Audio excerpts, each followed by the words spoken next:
This video doesn't say specifically what grade it is, but I believe it's probably a middle school just based on the look of the students and what they're talking about.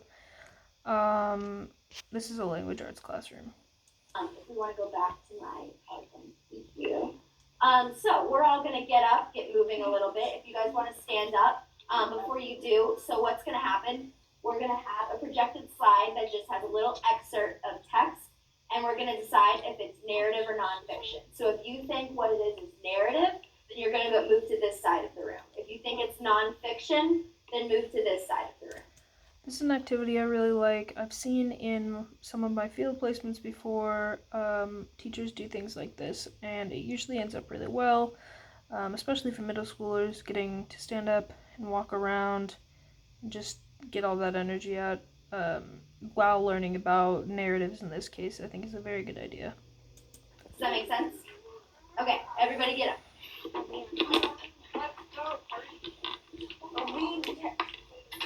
Narrative or nonfiction? Guys, I'm a YouTuber. Hey guys, What's your 526? Nonfiction can be this side, narrative.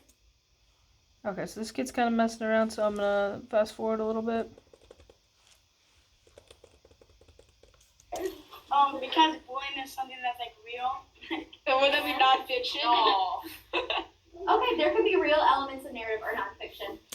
So I really like how she called on this one kid and he's saying what he thinks. Some of the other kids are making fun of him because, you know, it's a middle school.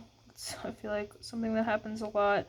She does a very good job of redirecting the attention and affirming that what he said was valid and correct, and just kind of validating what he had to say. And I think that's really important for students. And that way it kind of stops any of the pushback that he might be getting from other students. So what is the bullying, like what does it, I guess, create in this? Emotion. Emotion? Good, so there's a point of view. There's a character that feels something because of the bullying. Yeah? We know this isn't a true story. We know it's not a true story? How do you know? I did not get on the news or anything. It's not written in like a biography. Okay, good. That's Once again, she kind of does the same thing. Students give pushback and she validates them again. I think that's a really great thing that she's doing there. I'm going to go ahead and fast forward this to another part where she's asking them questions. says facts about the idea and not just states.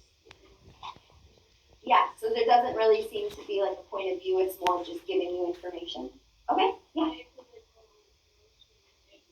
No emotion. No characters, that's good. Awesome. Okay, let's do another one. So she's listening to what they have to say, taking that into consideration.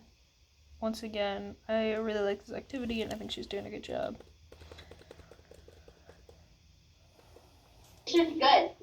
So there doesn't seem to be a point of view. It's more just giving you factual information that includes names, dates, things like that. Yeah. Facts about the robot. Facts about the robot? Good. So by setting up this type of lesson, something that's very unique about it is that she's able to teach them because she's really still talking at them, but it's making the students feel like they're having a conversation and they have a say within the lesson. And I think that's a very effective way of teaching. Okay, let's do one more.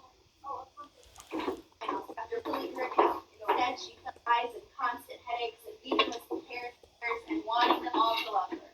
Okay, we've all migrated. Okay. Why do we think it's nonfiction? It could be a true story. Do you think it's possible that narrative could ever be a true story? So what would make it not nonfiction, but I really like how she pushbacks on this student, but also doesn't, still validates what he's saying, and even though all the other students are on the other side of the room. still true? Oh, let's all listen to his answer. And now she's kind of redirecting all of these students on this side of the room, which I think is really great. Ultimately, I think she does a very good job during this lesson, and I think it's an effective way of teaching.